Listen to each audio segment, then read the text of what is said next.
तो hello welcome guys, स्वागत है आपका प्लस माइनस चैनल पे। मेरा नाम है साकिब।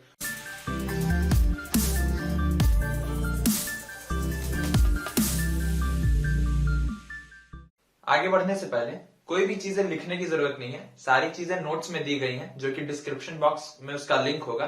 आप वहां से जाके उसे डाउनलोड कर सकते हैं। बहुत ही ऑर्गेनाइज्ड वे में और सिस्टमेटिक वे में सारे नोट्स बनाए गए हैं। तो कुछ भी लिखिए मत, सारी चीजों को अच्छे से समझिए। अगर कुछ समझ में नहीं आता है तो वीडियो को आगे पीछे करके आप देख सकते हैं। तो बात करते हैं लैटेंट हीट के बारे में। तो जब मैटर के स्टेट्स बदलते रहते हैं उसमें हीट का बहुत बड़ा कॉन्सेप्ट होता है। उसमें या तो हीट लिबरेट होता है या फिर हीट एब्जॉर्ब होता है मैटर के द्वारा, तब जाकर उसकी स्टेट बदलती है। तो वो हीट जो हिडन होता है सब्सटेंस में, जो एब्जॉर्ब होता है या फिर लिबरेट होता है सराउंडिंग्स में, उसे कहते हैं हम लैटेंट हीट। तो लैटेंट हीट दो तरीके की होती है, एक होती है लैटेंट हीट ऑफ फ्यूजन और दूसरा होता है लैटेंट हीट ऑफ वेपोराइजेशन। तो लैटेंट हीट ऑफ फ्यूजन क्या होता है? The amount of energy required to melt 1 kg of solid into liquid at melting point and at atmospheric pressure, उसे कहते हैं हम latent heat of fusion. Similarly latent heat of vaporisation क्या होता है? जब ये सारी चीज बॉइलिंग पॉइंट पे होती हैं तो उसे हम कहते हैं लैटेंट हीट ऑफ वेपोराइजेशन। वहां भी हीट का कॉन्सेप्ट होता है, या तो हीट लिबरेट होता है या फिर हीट एब्जॉर्ब होता है, और उसी दौरान हमारा जो मैटर है वो स्टेट चेंजेस करता है, सॉलिड टू लिक्विड और लिक्विड टू गैसियस स्टेट, उसी तरीके से रिवर्सिबल भी। तो बढ़ते हैं आगे, बात करते हैं इवापोरेशन के बारे में। तो इवापोरेशन में क्या होता है? वो प्रोसेस जिसमें लिक्विड स्टेट वेपर फेज में कन्वर्ट होता है, पर बॉइलिंग पॉइंट पे नहीं, उससे पहले ही किसी भी टेम्परेचर पे जब ये प्रोसेस हो रहा हो उसे हम कहते हैं इवापोरेशन। तो कुछ फैक्टर्स होते हैं जिसपे इवापोरेशन डिपेंड करता है। वो कौन से सारे फैक्टर्स हैं? पहला जो फैक्टर हो गया वो है विंड स्पीड, दूसरा हो गया सरफेस एरिया, तीसरा हो गया ह्यूमिडिटी और चौथा हो गया टेम्परेचर। तो सबसे पहले बात करें सरफेस एरिया की, तो सरफेस एरिया के डायरेक्टली प्रोपोर्शनल होता है रेट ऑफ इवापोरेशन। जैसे ही हम सरफेस बड़ा करेंगे तो रेट ऑफ इवापोरेशन भी बढ़ जाएगा, क्योंकि अगर सरफेस बड़ा होगा तो इवापोरेशन भी तेज होगा, क्योंकि इवापोरेशन एक सरफेस फेनोमेनन है। सरफेस के जो मॉलिक्यूल्स हैं वो कन्वर्ट होकर, मतलब एनर्जी लेकर सराउंडिंग से वेपर फेज में कन्वर्ट हो जाते हैं। सेकंड जो पॉइंट है हमारा वो है ह्यूमिडिटी। तो ह्यूमिडिटी के इनवर्सली प्रोपोर्शनल होता है रेट ऑफ इवापोरेशन। तो अगर पहले से सराउंडिंग्स में मॉइस्चर कंटेंट ज्यादा होगा तो जो वाटर मॉलिक्यूल्स हैं वो वेपर फेज में कन्वर्ट नहीं हो पाएंगे। अब इसके बाद कॉन्सेप्ट आता है विंड स्पीड का। तो विंड स्पीड अगर ज्यादा होगा तो इवापोरेशन का रेट भी उसके डायरेक्टली प्रोपोर्शनल होगा, वो भी ज्यादा होगा। तो इसके बाद हम बात करेंगे टेम्परेचर की। तो टेम्परेचर अगर हम रेज करते हैं तो इवापोरेशन का रेट भी इंक्रीज ही होगा। तो ये चारों फैक्टर्स थे जिसपे इवापोरेशन डिपेंड करता है। तो यहां से क्वेश्चन अराइज होता है कि इवापोरेशन से कूलिंग इफेक्ट कैसे होता है। इसके लिए मैं एक एग्जांपल लूं। गर्मी में हम कॉटन के कपड़े पहनते हैं, तो वहां पर क्या होता है कि जब हमें पसीना आता है तो कॉटन के जो क्लोथ्स हैं वो एब्जॉर्ब कर लेते हैं हमारे स्वेट मॉलिक्यूल्स को।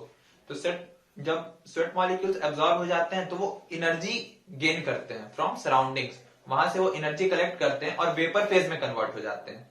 तो उसके आसपास का सराउंडिंग्स है, यानी कि हमारा बॉडी जहां से उसने हीट ली, उसे एक कूलिंग इफेक्ट फील होता है। तो यहां तक चीजें क्लियर हैं। अब आगे बात करते हैं जो कि बहुत बार बोर्ड में पूछा गया भी क्वेश्चन है, वो है difference in evaporation and boiling. तो बेसिकली 4 पॉइंट्स होते हैं जो डिफरेंसेस होते हैं बॉइलिंग और इवापोरेशन के। पहला जो पॉइंट है, इवापोरेशन एक सरफेस फेनोमेनन है और बॉइलिंग एक बल्क फेनोमेनन है। तो बल्क में क्या होता है कि जब हम हीट करते हैं तो पूरे ही बीकर को हीट करते हैं, तब जाकर वाटर बॉइल करता है। पर इवापोरेशन के साथ ऐसा नहीं है, इवापोरेशन सरफेस पे होता है। अब बॉइलिंग कराने के लिए हमें बॉइलिंग पॉइंट तक रीच करना पड़ेगा, ये दूसरा डिफरेंस हुआ।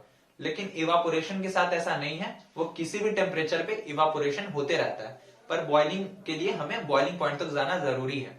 बॉइलिंग पॉइंट में हम क्या देखते हैं? Bubbling effect. जब हम बॉइल करते हैं तो बबलिंग इफेक्ट होता है बॉइलिंग में, पर इवापोरेशन में ऐसा कुछ नहीं होता। और जो चौथा डिफरेंस है इवापोरेशन और बॉइलिंग का, कि बॉइलिंग में हमें जो रेट होती है बॉइलिंग की वो बहुत ज्यादा फास्ट होती है, पर इवापोरेशन के साथ ऐसा कोई सीन नहीं है। इवापोरेशन का रेट बहुत स्लो होता है कंपेयर टू बॉइलिंग। तो ये 4 पॉइंट्स थे जो डिफरेंसेस थे, ये क्लियर कर ली। तो हमने अभी सारे कॉन्सेप्ट्स देखे, सारी चीजें सीखी। इस चैप्टर में जो भी चीजें थी वो उस पर हम डिस्कस कर चुके हैं। इससे ज्यादा बोर्ड में ना पूछेगा और ना हमें जरूरत है। तो बढ़ते हैं आगे और डिस्कस करते हैं इसी चैप्टर के कुछ अच्छे क्वेश्चंस जो एनसीईआरटी इन टेक्स्ट या फिर एक्सरसाइज क्वेश्चन से उठाए हुए हैं। इसमें कुछ अच्छे कॉन्सेप्ट्स हैं जो हम आगे डिस्कस करेंगे। तो पढ़ते हैं अपना पहला question. Give reasons for the following observation. The smell of hot sizzling food reaches you several meters away, but to get the smell from cold food, you must go close. ये question कह रहा है कि हमें hot food की smell बहुत दूर से ही आ जाती है, पर कोल्ड फूड को स्मेल करने के लिए हमें उसके क्लोज जाना पड़ता है। तो इसका रीजन क्या है? इसमें कॉन्सेप्ट आ जाता है डिफ्यूजन का। डिफ्यूजन क्या कहता है? Intermixing of different particles of matter. तो डिफ्यूजन डिपेंड करता है किस पे? काइनेटिक एनर्जी पे, और काइनेटिक एनर्जी टेम्परेचर के डायरेक्टली प्रोपोर्शनल होता है। तो अगर हम हॉट फूड की बात करें तो उसके जो सॉलिड पार्टिकल्स हैं उनकी टेम्परेचर ज्यादा है, तो उसके जो पार्टिकल्स हैं उनकी काइनेटिक एनर्जी भी ज्यादा होगी, उनका रैंडम मूवमेंट्स भी ज्यादा होगा, तो वो एयर के साथ जल्दी डिफ्यूज कर पाते हैं। दैट्स वाई उसकी स्मेल हमें दूर तक आती है। अगर हम बात करें कोल्ड फूड की तो उनका जो टेम्परेचर होता है वो लो होता है। दैट्स वाई उसकी काइनेटिक एनर्जी भी कम होती है, क्योंकि वो डायरेक्टली प्रोपोर्शनल है। तो काइनेटिक एनर्जी कम होने के कारण उसके पार्टिकल्स रैंडम मूवमेंट कम करते हैं, और इसलिए वो डिफ्यूजन उतने इमीडिएट तरीके से नहीं कर पाता। उसका रेट ऑफ डिफ्यूजन कम होता है कंपेयर टू हॉट फूड्स। इसीलिए किसी कोल्ड फूड को हमें स्मेल करने के लिए उसके क्लोज जाना पड़ेगा, लेकिन हमें हॉट फूड की स्मेल बहुत दूर तक आ जाएगी। तो ये क्वेश्चन हमें क्लियर हो गया कि यहाँ पर कैसे डिफ्यूजन काम कर रहा है, कैसे डिफ्यूजन काइनेटिक एनर्जी पर डिपेंड कर रहा था, और हमें पता है कि काइनेटिक एनर्जी टेम्परेचर की डायरेक्टली प्रोपोर्शनल होता है। ठीक है, तो आगे बढ़ते हुए बात करते हैं अपने सेकंड क्वेश्चन के बारे में। Liquids generally have lower density as compare to solids. ये स्टेटमेंट है। फर्स्ट वीडियो में मैंने 9 पॉइंट्स डिस्कस किए थे, उसमें डेंसिटी भी थी, तो उस टेबल में वहां मेंशन्ड था ये स्टेटमेंट कि लिक्विड्स की डेंसिटी सॉलिड्स के कंपेयर में कम होती है। अब सेकंड स्टेटमेंट क्या कह रहा है, जो क्वेश्चन है हमारा, that but you must have observed that ice floats on water, find out why. अगर हम आइस की बात करें तो आइस का जो वॉल्यूम होता है वो ज्यादा होता है कंपेयर टू वाटर। क्यों? क्योंकि आइस फॉर्म होने के बाद उसके बीच के जो पार्टिकल्स हैं उनमें जो स्पेसेस हैं वो ज्यादा होते हैं कंपेयर टू वाटर। वाटर के पार्टिकल्स के बीच जो स्पेसेस हैं वो कम होते हैं कंपेयर टू आइस। इसलिए आइस की वॉल्यूम ज्यादा होती है और लिक्विड की वॉल्यूम कम होती है। इसी चीज को कहते हैं एनोमोलस एक्सपेंशन। तो इसके बारे में हम आगे भी डिस्कस करेंगे दूसरे वीडियोस में। तो यहां पर क्या होता है, हमें पता है density is equal to mass divided by volume होता है। तो अगर वॉल्यूम ज्यादा हुई तो डेंसिटी ऑटोमेटिकली कम हो जाएगा, क्योंकि वो इनवर्सली प्रोपोर्शनल है। तो आइस में एनोमोलस एक्सपेंशन होने के कारण उसकी वॉल्यूम बढ़ जाती है और उसका डेंसिटी घट जाता है, जो कि इस स्टेटमेंट को फॉलो नहीं कर रहा है। लिक्विड्स जनरली है lower density as compare to solids, इस स्टेटमेंट को ये चीज फॉलो नहीं कर रहा है। आइस की डेंसिटी घट जाती है क्योंकि उसका वॉल्यूम बढ़ जाता है, वाटर का वॉल्यूम कम होता है, इसलिए उसकी डेंसिटी ज्यादा होती है। दैट्स वाई होता क्या है कि हमारा जो आइस है वो लोअर डेंसिटी पे होने के कारण वो फ्लोट कर पाता है वाटर पे। तो ये चीज हमें समझ आ गया। डेंसिटी का कॉन्सेप्ट है यहाँ पे, density is equal to mass by volume. अब जो वॉल्यूम है वो अगर ज्यादा हुई तो डेंसिटी कम हो जाएगा, और अगर वॉल्यूम कम हुई तो डेंसिटी ज्यादा हो जाएगा। इनवर्सली प्रोपोर्शनल का यही मतलब होता है। तो बात करें अपने अगले क्वेश्चन की, that is for any substance why does the temperature remain constant during the change of state. तो ये क्वेश्चन क्या कह रहा है, दैट अगर हम किसी सब्सटेंस की बात करें, अगर हम उसके स्टेट को बदल रहे हैं तो उस समय पे उसका टेम्परेचर कांस्टेंट रहता है, टेम्परेचर रेज नहीं होता है। ऐसा क्यों होता है? यहाँ पर कॉन्सेप्ट आ जाता है लैटेंट हीट का। ये हिडन हीट होता है, इसके बारे में हमने डिस्कस किया था।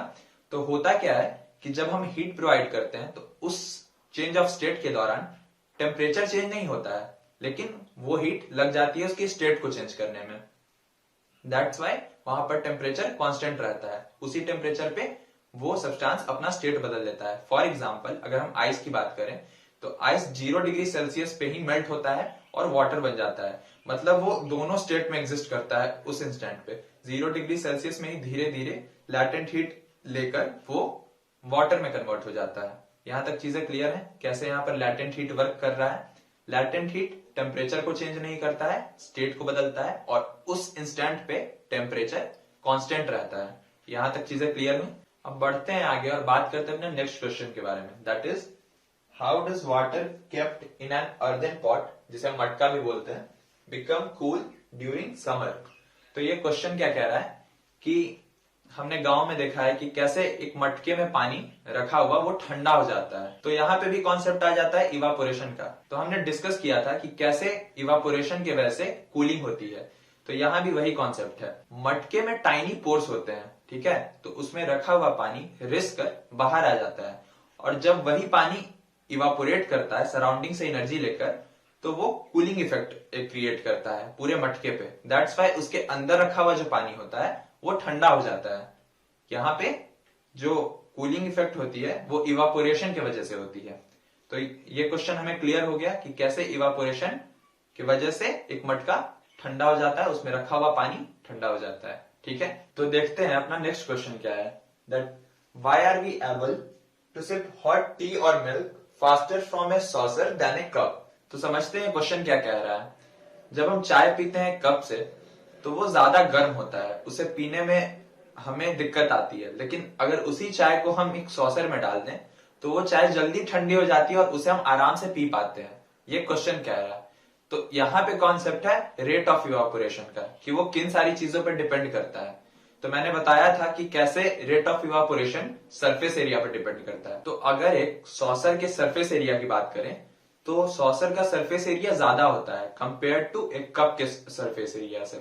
तो क्या होगा, वहां पे सॉसर में जो चाय रखी है उसमें सरफेस एरिया ज्यादा होने के कारण वहां पे रेट ऑफ इवापोरेशन तेजी से होगा और कप में धीरे धीरे होगा। दैट्स वाई सॉसर की चाय जल्दी ठंडी होगी और कप की चाय धीरे धीरे। इसलिए हमें कप से चाय पीने में थोड़ी तकलीफ आती है, वो थोड़ा ज्यादा गर्म होता है, और अगर उसी को हम सॉसर में रख दे तो वो तेजी से ठंडा होगा। क्यों? क्योंकि rate of evaporation is directly proportional to surface area. यहाँ पर इसका कॉन्सेप्ट था, तो ये हमें समझ में आ गया। तो बढ़ते हैं आगे और बात करते हैं अपने नेक्स्ट क्वेश्चन के बारे में, that is naphthalene balls disappear with time without leaving any solid. तो हमने अपने घर में देख रखा है कि कैसे नैप्थलीन बॉल्स रखे रखे ही डिसअपियर हो जाता है, वो गैसियस फॉर्म में कन्वर्ट कर जाता है। तो यहाँ पर कॉन्सेप्ट आ जाता है सब्लिमेशन का। सब्लिमेशन में क्या होता था, कोई भी सॉलिड डायरेक्टली कन्वर्ट हो जाता था गैसियस फॉर्म में without turning into a liquid. इसी प्रोसीजर को फॉलो करता है नैप्थलीन बॉल्स। वो एक सब्लिमेबल सब्सटेंस है, तो वो डायरेक्टली कन्वर्ट हो जाता है गैसियस फॉर्म में, और वो भी रूम टेम्परेचर पे। दैट्स वाई वो धीरे धीरे डिसअपियर कर जाता है। तो ये चीज हमें समझ में आ गई कि कैसे नैप्थलीन बॉल्स कन्वर्ट हो रहा है, डिसअपियर हो जा रहा है गैसियस फॉर्म में। तो बात करते हैं अपने अगले क्वेश्चन के बारे में, that is what produces more severe Burns, boiling water और स्टीम। तो ये क्वेश्चन क्या कह रहा है कि जो हमारी स्किन जल जाती है बॉइलिंग वाटर की वजह से या फिर स्टीम की वजह से, तो हमें ज्यादा बर्न किससे होगा, सीवियर बर्न किससे होगा, वाटर से होगा, बॉइलिंग वाटर से या फिर स्टीम से। तो यहाँ पर कॉन्सेप्ट है एनर्जी का। एनर्जी किसमें ज्यादा है? तो मैंने आपको बता रखा था कि कैसे सराउंडिंग से एनर्जी लेकर एक सॉलिड लिक्विड में कन्वर्ट होता था और एक लिक्विड वेपर फेज में। तो वो जो स्टीम है उसमें एनर्जी ज्यादा होगी। क्यों? क्योंकि उसने ऑलरेडी सराउंडिंग से हीट लेकर खुद को वेपर फॉर्म में कन्वर्ट कर रखा है, तो वहां पर उसकी एनर्जी ज्यादा है। तो दोनों 100 डिग्री पर ही है, बॉइलिंग वाटर भी और स्टीम भी।